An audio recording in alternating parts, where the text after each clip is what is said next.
easiest way to do it. Now, the reason why I'm doing this video is about 2 weeks ago, if you saw my video, I put one up there where Alf had a flat tyre, okay? And it was a complete fiasco, as it always is whenever Alf or Mark gets flat. They just don't know how to change them properly. They're all over the place. So they make some fundamental mistakes. The first mistake they make is, there's 2 of them there trying to repair the flat. Okay, no need for 2 people to be there. It's a one-man job from start to finish. Okay, now after Alf had changed it and put the new tube back in, he'd actually left a bit of the tube hanging out the side of the tyre, pumped it up, and it blew up again. So first mistake is 2 people doing it. It should be one man from the start. Next mistake I say he makes is he turns the bike upside down to take the wheel off. Much easier to take the wheel off with the bike upright like this, okay? And third one, he's not in the right gear. You've got to be in the front small cog and the rear small cog. Easiest way to get the wheel off and back on again. A mistake Mark made when they were pumping it up. The valve is here, okay? You have the little gas canister. There's 2 mistakes made with the gas canister. Where you screw the little canister into the little device and it's got like a little plunger. Now when you push the plunger in, it releases the gas, yeah? Mark doesn't put the canister fully in until it's on the valve. You screw it right in first, then you put it on. Now the second thing he makes a mistake of, with your thumb, when you push the device onto the valve, you just hold gently the valve down a bit. Okay, you just hold it down a bit and that stops the valve pushing back up into the tyre, right, which is what happened on this particular occasion. And then when Alf pulled the valve back out, it blew up.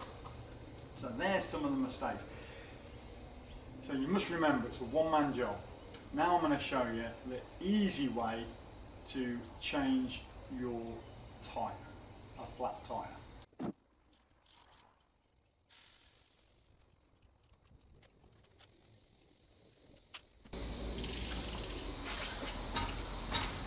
Okay, so we've got the bike here, flat tyre, okay? Rear one's flat.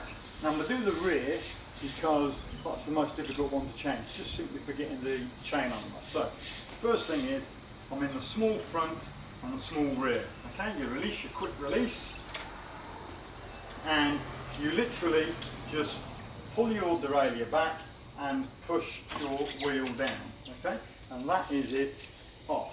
All right, now look, I haven't even touched the oily chain and we lean the wheel up against something, then you can turn your bike upside down and stand it up, okay?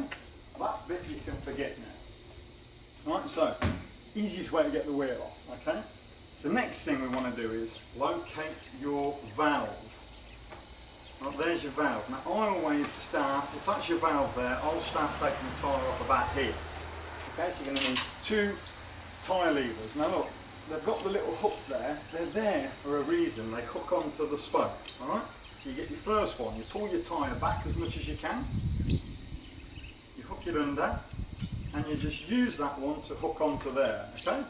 You then get your next one. Either side makes no difference. Just a bit further down, and you hook that under, and then you just simply peel the tyre off the rim. Okay, now one of the other mistakes that Alf always makes at this point, he takes the whole tyre off the rim along with the tube. Right, now here's the directional tyres, and when he comes to putting them back on, he's like, oh, which way around does it go? Is it this way, that way, and all this? You don't need to take the tyre off the rim, okay? All I do then is find your valve, pull the tyre back a bit and pull the valve out first, right? So the valve's out and then the tube should just come out, right? Now just pretend I've got a new tube over my shoulder and this is it, okay? Never at this point now do you let the wheel or the tube or the tyre touch the ground, right? So I always put it on my feet, right? So I'm there now, okay? So, because you get any little bit of grip in there, doesn't matter what it is, the tiniest amount. Don't forget we're pumping these up to 110, 120 psi. any little bit of grit in there between the tube and your tyre, a little bit of friction when you're riding, it'll blow up again. So all we do simply is leave the tyre on the rim, just run your fingers around like so, right, have a check, right, make sure it's all good. Nothing in there obviously, because I just let the tyre down. If there is, you can then find it, and generally you can get the piece out without taking the tyre off still. Okay, you can just work it out and take the thorn or bit of glass, whatever it is, you get it out. If you have to take the tyre off, then you do it, but generally you can get it out without taking the tyre off. All right. So we've established that there is nothing in there. Okay, it might have just been a dodgy tube or whatever. Okay, so we can now put the new tube back in. All right. Again, not letting it touch the floor. If it touches the floor, it's contaminated. All right. Well, keep it up on your feet. Okay, my wheel is on the feet. All right. Next thing we do is locate your valve hole, which is there. All right. Get the tyre and just pull it back there, and place your valve in. All right, and then just feed your tube back into your tyre. You can pull the tyre over a bit to hold the tube in there. You're not putting it right back on at this stage, you're just getting the tube back into your tyre. And this is the quickest, easiest way to do it. Right, and you'll notice it won't touch the ground until it's pumped up and done, right? And that way nothing can get inside the tube. Right, now I'm at the point now where you've got the last little bit. Now fortunately this tyre is easy enough for me to get on. You may need to use one of your tyre levers to just flick it over, okay? But in this case I don't need to, I can just pull it over by hand, okay? Now once you're at this point where the tyre's back on, the tube's in, all good, you get your valve and you just push it up and pat that down and then pull it back down, right? So just wiggle it up and down a bit so as you know that it's not trapped anywhere. Next thing I do is just run your fingers around, run your hand around like this, and that will just ensure the tyre's sitting properly. Have a quick check to make sure the tube isn't hanging out anywhere, which it isn't. And it's now safe to pump up, and again it's packed down, okay?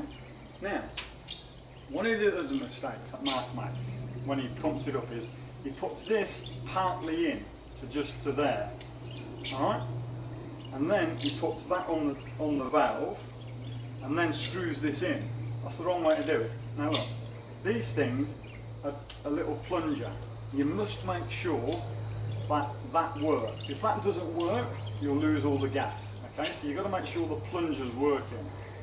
Sometimes it's good to stick a little bit of WD-40 around there and just give it a working, or maybe not WD, it might bust the seals, but some sort of a lubricant that hasn't got the petroleum in it, and it will just help to keep that lubricated. Because don't forget, sometimes we might not use these for a year or so. They're just sat in your saddlebag and then they can seize up, okay? So first thing you do is get your canister and you squeeze it on. Right, so that is now in, okay? Next thing, you get your thumb just over the valve, so you're over the top, because if you push this on now, you're going to push the valve right up, right? So what you want to do is just hold it there so the valve can't go anywhere, okay? And then simply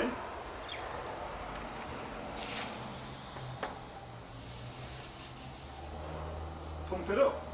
Wait till it stops coming out, take it off, you can get rid of that in a bit, do your valve up, put your little dust cap back on. Now don't forget as well, with these CO2 canisters that we use, they're awesome. They'll pump your tyre back up to 100, 110 psi, as you can see. That's solid. But they do tend to go down as well. So when you get home, you're better off to let it down and pump it up with a hand pump again. And that is pretty much it. And then to put it back up now, you can put the wheel back down, okay? Because it can't get any crap inside it, all right? So you can put it back down, okay? The easiest way to put it back on your bike is like this. Get your bike, put it back up the right way, and I can do this without even touching the chain, okay? Wheel, you just hook your chain there, pull it down, right, and then just simply push it on that way, and then you've just got to pull your derailleur back a bit and have it a little bit of a wiggle, make sure you get it in with your thing, and that's it, back on your bike, okay? That is the easiest way, if I can get it on, yeah, I can still do that. That is the easiest way to put your wheel back on the bike. And it's as simple as that, and I didn't even touch the chain. I haven't touched the chain at all for the whole process, okay? So that is it. The other thing I do, simple little tip here, is because you do get a little bit of grease and crap on your fingers from the tube and that, what I do is always carry a wet one with me, a baby wipe, right, in my left pocket. I've always got it there, right? And if you get anything like this, you can use them, they get grease off, they get everything off, so you can use them to wipe your hands so you don't get it all over your bar tape at the end. Now I know you're thinking, but if you've been out on the bike for 2 hours, it'll dry out. And it can dry out. That's right, it can dry out. But all you've got to do is throw a little bit of water out your water bottle on it, give it a little scrunch, and it's wet again. And it honestly does an awesome job at cleaning grease off your fingers, off your bike, off everything. They're a blooming good thing. So I always carry one with me out on the bike. And that is it. That is simply it. Alright, you just do not make it any harder than that. Well, there you go. Back to normal, and you're riding. Now I did that in just a few minutes, and I was explaining each step as I went. So really, a flat tyre should only take you maybe about 4 minutes. Right? You can do it real quick in about 2 minutes, but no longer than 5 minutes. The one we did with Alf, I think we were on the side of the road for about 26 minutes. It was a fiasco. So there you go. The things not to do and the things to do when it comes to changing a flat tyre.